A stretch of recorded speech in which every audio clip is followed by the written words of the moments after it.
Well, welcome again to Christian Answers. This is Pastor Jeff Short, your Bible teacher and cultural analyst. And today we're going to be talking about this shooting that occurred in New York City a week ago, where the CEO of United Healthcare was gunned down right in front of the hotel where he was giving a meeting in the morning. He was in the early morning hours, I think 6:45 or so, and a gunman came out of nowhere and basically shot him dead right in the streets of New York. So we want to talk about this, and the reason we need to talk about it is because we need to apply the Bible and Christian thinking to this problem of crime, because we're getting a lot of people who seem to be now taking the side of the assassin and saying that, this CEO of a healthcare giant, United Health, had it coming. He was ripping people off, giving bad service, bad health care, basically cheating people out of their claims. And so he deserved it. And this is totally, totally abhorrent to any kind of sense of justice, because you can't just give people the right to gun down people in the streets because you don't like the way they run their business. And so we need to talk about this. There's an author for USA Today, Ingrid Jacques, I think her pronunciation is, and she's written a really good article. So let's jump into that article and see what she has to say, because I think that she makes a lot of sense in the way that she presents this, because it is despicable that people are actually taking the side of this assassin and really think that he's justified in gunning someone down. Now, if you're not caught up on this story, you need to realize that this CEO was, and here's the assassin right here. They have some pictures of him. And he shot this CEO right in the back on the sidewalk. And the CEO was the leader of the largest healthcare insurer in the United States. And here's the assassin again. We're getting pictures of him. And he just opened fire. There he is with the gun. And he just opened fire right on the city sidewalk of New York. I've been to New York before. It's a big city. People need to feel safe on the streets because there's no other way to get from one place to another. And so now the police here is the police commissioner, the lady in the middle. And so the problem with New York is that it has been lenient on criminals for so long that there's an attitude, it seems like, in the criminals, and that is that they can do whatever they want to do, and that they will basically come and go as they please and do what they want, and the law enforcement will just give them a slap on the wrist and let them go, oftentimes not even collecting bail. And so this is a problem. But let's get into this article that Ingrid Jacques from the USA Today newspaper comments on. She says, The news of the CEO of one of the country's largest health insurance companies was gunned down Wednesday in New York City should have elicited empathy from the public and shock that it happened. Yes, that is the Christian response when you have something like this happen. It only makes sense that that people respond in a way that shows that they have a heart, that they value human life, and that anyone who is gunned down in the street and without justification, there was no gunfight, these were not two criminals fighting it out. There was a CEO of a company, and he was gunned down in the street. Brian Thompson, 50, was murdered in what police have called a brazen targeted attack. As of this writing, the killer remains on the loose, and his motives are unknown. Thompson was in Manhattan for the United Healthcare's annual conference. So he's going about his business. That's what CEOs do. They hold stockholder meetings and board meetings, and they discuss policy and so on and so forth. That's what he's doing. He is doing what thousands and thousands of other CEOs of companies, large and small, do every day. He's conducting business in New York, which is the biggest city in the United States and is the biggest business city in the United States, the home of Wall Street and so forth. Yet people are reacting with anger and scorn to the death, not because a husband or father was fatally shot on a Manhattan sidewalk, but because the victim's job as the head of a major health insurance company. So she's alluding to the fact that a lot of social media posts are now sympathetic to the assassin. And this is not a Christian response. This is not a Christian response. This is a pagan return to paganism. It's based on just relativism, ethical relativism. You just basically consult your gut, and if you think that your health care cost is too high, you think that people are ripping you off, you're disgruntled because one of your claims was denied or a treatment wasn't approved, then I guess you can think, oh, it's okay that this guy was gunned down in the street because he was a bad guy leading a bad company. No, he's not a bad guy. You can disagree with the way they handle claims. You can disagree with their policies, their health care services, but that doesn't give you the right to gun down the CEO of the company in the street.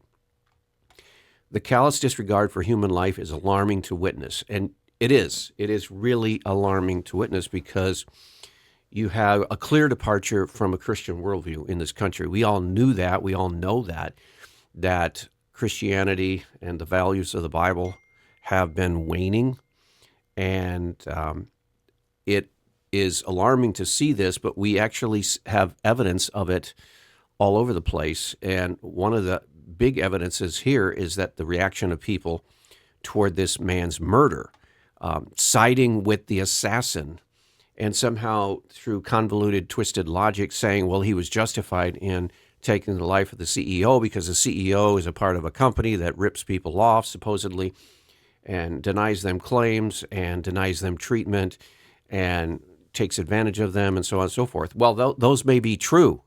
That could be true. But here's the solution in this United States. You go to a different insurer. You choose a different company. You don't have someone assassinate the CEO, and you don't resort to violence because everyone is made in the image of God. That's what the Bible teaches in Genesis, the early chapters, that men and women, both children and adults, are made in the image of God. They deserve the respect that God has created them in his image, and you cannot take their life. And it says in Genesis 9:6, if you take one's life, your life will be taken. It's called capital punishment. It's called a just penalty for first-degree murder. So when this man, this assassin, this killer, this murderer is caught, he should get the death penalty. Now, in New York State, they've disregarded the death penalty. They don't have the death penalty active anymore in New York State. Again, this is a sign of a liberal, leftist, relativistic, anti-Christian consensus worldview in New York State among the leaders that they don't have to follow God's will. They don't have to follow God's teachings in the Bible. They can make it up as they go along. And one of the things they've made up is that we need to treat criminals really lightly. We need to, first-degree murder, maybe that's not so bad. We won't put capital punishment on those crimes. We'll just put them in prison, and maybe we'll even let them out after 20 years or so. It's just very lenient, loose. And you see this all over the place in New York City where the criminals are basically stealing wherever they want to steal. And as long as they don't steal over $1,000, they can walk free. It's not a crime. And so this, again, they don't have to raise bail. They don't have to do anything like that. The criminals literally run the city. And this is just a sign. This is just the worst, most recent sign of the fact that criminals run this city. The city has to change. There's no question about that. But will they? That's the question. Much of the negative reaction can be found on social media, a known cesspool for our worst instincts. Thompson's death has led to an outpouring not of sympathy, but of people's hatred toward health insurers and with grievances over denied claims and perceived greed of the industry. So they're talking about the fact that there's grievances in the healthcare industry, which, there's no question about that. But again, does that mean that you root for the assassin? It says here, people wonder why they want these executives dead. Seriously? Let's take a look at a few of the comments. So you see here's a comment. Independent journalist Ken Klippenstein said on X, "Today we remember the legacy of the United Healthcare's CEO, Brian Thompson. That legacy, a chart of the alleged insurance claims denials by the company. United Healthcare led the pack." But why is that relevant in the immediate aftermath of a killing of a human being? Again, they're trying to justify this murder, and they're trying to make the assassin into some kind of a folk hero because he's doing supposedly the will of the people to bring about change. He's an activist. Then Tobita Chow, a social justice activist, again, social justice activist, the far left, the radical left, the liberals, saw mainstream news coverage about the killing of the CEO of United Healthcare with TikTok and think political and industry leaders might want to read the comments and think hard about them. Those comments, which Chow posted, were ugly, callous missives from people saying Thompson got what he deserved. Again, there's this hatred, this uninformed and satanic, almost evil, demonic reaction by people who are not operating under a Christian worldview. So we need to step back and say, well, wait a minute, what is going on here when people are reacting in almost like a satanic way? This is not a Christian response, and we need to call it out as an ugly example of our post-Christian culture not able to discern what's good and bad anymore. Just like the prophets of the Old Testament, good is bad and bad is good. Now they're calling that this was a justified killing. No, it isn't. Okay. The most disgusting, in my opinion, are the social media posts from Taylor Lorenz, a perennially obnoxious presence in the media world. I hate to give her any more attention, but she deserves to be called out because of her past prominence. Lorenz, until a few months ago, was a reporter at the Washington Post and had previously worked at the New York Times. So she had been given platforms by some of the biggest media companies. So what she says holds more weight than most. Her big takeaway from the Thompson murder and why people wonder why, and people wonder why we want these executives dead. Lorenz wrote on Blue Sky, which linked to a post about how Blue Cross Blue Shield would no longer cover anesthesia for the full length of some surgeries. She also added this: people have very justified hatred toward insurance company CEOs because these executives are responsible for an unfathomable amount of death and suffering. And someone, again, as someone against death and suffering, I think it's good to call out this broken system and the PPL in power who enable it, people in power. For someone against death and suffering, Lorenz shows zero empathy for Thompson. So she is, again, using his death and saying, you know, he deserved it. This is clearly a justified killing.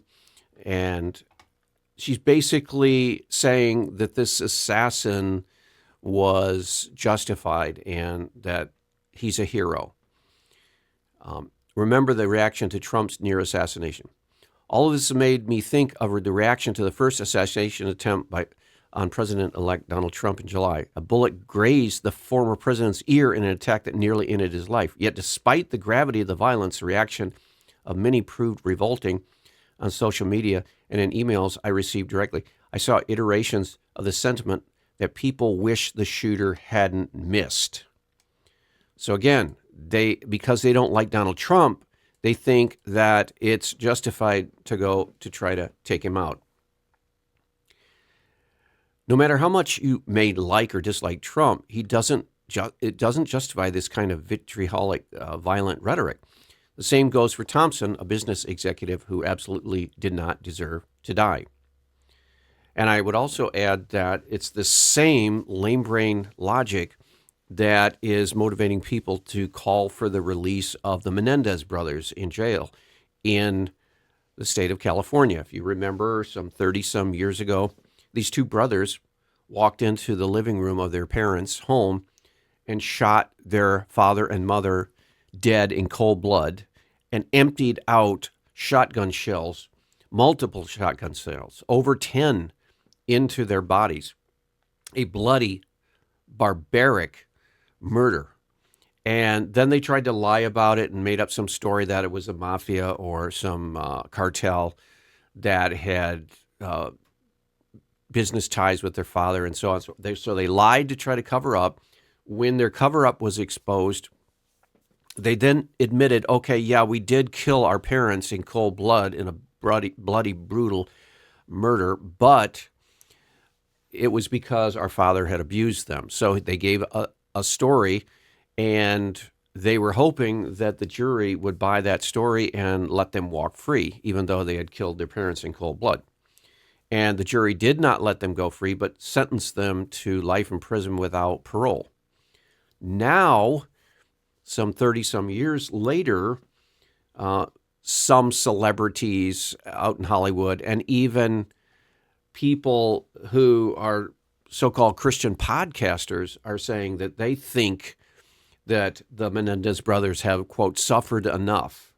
Becket Cook, who is a Christian convert from the Hollywood lifestyle out there in California, has also agreed with Kim Kardashian and other celebrities that these boys, these brothers, now men in their 50s, should be released because they've, quote, suffered enough. I've done videos on that said basically this is not Christian worldview thinking.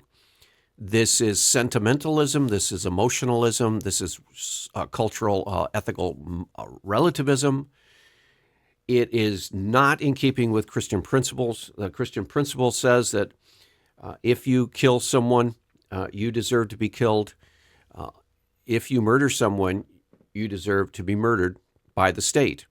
It also says in the book of Romans, for example, if you go to the 13th chapter, verse 4, it talks about for the authority, governing authority, is God's servant to do you good. But if you do wrong, be afraid. This is chapter 13, verse 4 of Romans.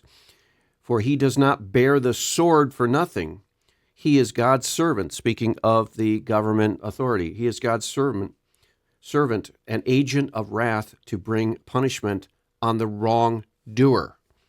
So if you do wrong, if you sin, if you take someone's life without justification, like these two brothers did, and just like this CEO of United Healthcare did, you deserve to die, and at the hands of the state. Now, they were claiming out in California, the Menendez brothers, they were claiming some 30 years ago they killed their father because of his abuse of them when they were children and when they were younger. But again, it doesn't talk about, well, all these circumstances of your past and all of these. It wouldn't even apply to this assassin. He may have some griefs with the healthcare system. He may have some griefs with particularly United Healthcare.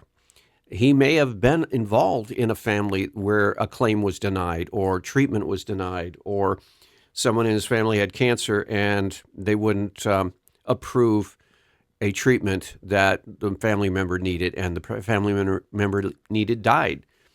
So he may have some grievances, but again, that does not justify taking the law into your own hands. You turn to the state, you sue the company, you fight it in court, you go through the system, because we live in a civilized society, and that's what the Bible teaches, that as Christians, we are to submit to the authorities.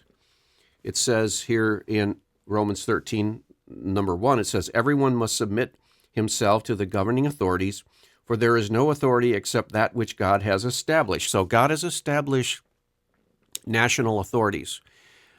God does not will that there be anarchy, a state of nature in the jungle, the law of the jungle. That is not the human civilized way of doing things and organizing things. You don't just leave it up to individuals to take out their own vigilante justice, the law of the jungle, kill or be killed. No, we have governing authorities. Every civilized nation has authority in its structure, authority structure, and that's the will of God. It says the authorities that exist have been established by God. Consequently, he who rebels against the authority is rebelling against what God has instituted. That is law and order. God has instituted law and order. And those who do so will bring judgment upon themselves. So this vigilante shooter, I don't know if he was actually an activist or if he was a hired assassin for other activists or people with grievances against the healthcare CEO. I don't know if it was a symbolic killing or if it was actually specifically to this company. We just don't know. But people are jumping to the conclusion that saying, well, this man acted against an evil company that deny people claims and so on and so forth, and trying to justify his killing. No, you cannot justify his actions on the basis of the company policies. It says, for rulers hold no terror for those who do right, but for those who do wrong. Do you want to be free from the fear of the one in authority? Then do what is right, and he will commend you. For he is God's servant to do you good. But if you do wrong, be afraid, for he does not bear the sword for nothing. So that's the state's authority of capital punishment or prison. They force you to be in prison for crimes against society and the state. And then they use the sword also to execute murderers and criminals who turn to violence to get their way. And that is, he does not bear the sword for nothing, for he is God's servant, an agent of wrath to bring punishment on the wrongdoers. So this killer who took the life of the CEO of United Healthcare, he deserves to be caught. He deserves to be put on trial, and he deserves to be sentenced to death. Now, that's what he deserves. They won't sentence him to death in New York because of the liberal leftist sympathy, empathy, over-emotionalized justice system where they don't want to put any criminals in jail, and they want to let criminals go free and let criminals basically do whatever they want to do with no consequences. That is plaguing the whole city of New York City, and that's why this specific murder is symbolic of the whole liberal leftist agenda. The lenient DAs put in place by George Soros and his money, his big millions and billions, have put these lenient DAs all over the country, in Los Angeles and New York and Chicago and all over the place. And this is a symptom of a wider problem, and that is we need to get back to biblical justice. We're dealing with sort of a man-made, sort of a Marxist theory of identity politics justice, where you go after your political opponents and you, for example, on January 6th, the liberal leftists, Democrats, especially the Biden administration, made such a big deal about the January 6th tourists wandering around the White House, or not the White House, but the Capitol. They made such a big deal about that and totally blew that out of proportion, so that thousands of people were hunted down like they were criminals. And yet in for example, in New York, actual murderers and criminals and thieves can run the streets with impunity, and nobody does anything about it. And so that's the danger of the sort of social justice. It's select justice. It's identity politics, where you choose the winners and the losers before any trial even goes into effect. And so we need to get back to the biblical understanding of justice. And one of the things is, if you murder someone, if you take their life without justification, then your life will be taken. We need to get back to that. If we don't get back to that, we're going to have more and more killings like this. And this killer needs to be caught, and he needs to be brought to justice. Can you imagine what kind of a symbol it would send if this killer is never caught? You're going to have people getting the idea, hey, I can pull off one of these crimes, and the police really won't do much about it, and the public will actually be behind me in many instances. And this whole idea of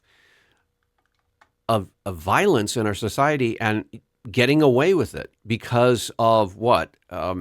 Social media approves it, and that's just sort of mob justice. That's mob violence that's now being defended by many people, millions of people in our country, instead of saying, okay, I disagree with the CEO of United Healthcare, and I disagree with the approach they're taking to healthcare in the United States, but he didn't deserve to die in the streets on the cold pavement because of the company's policies.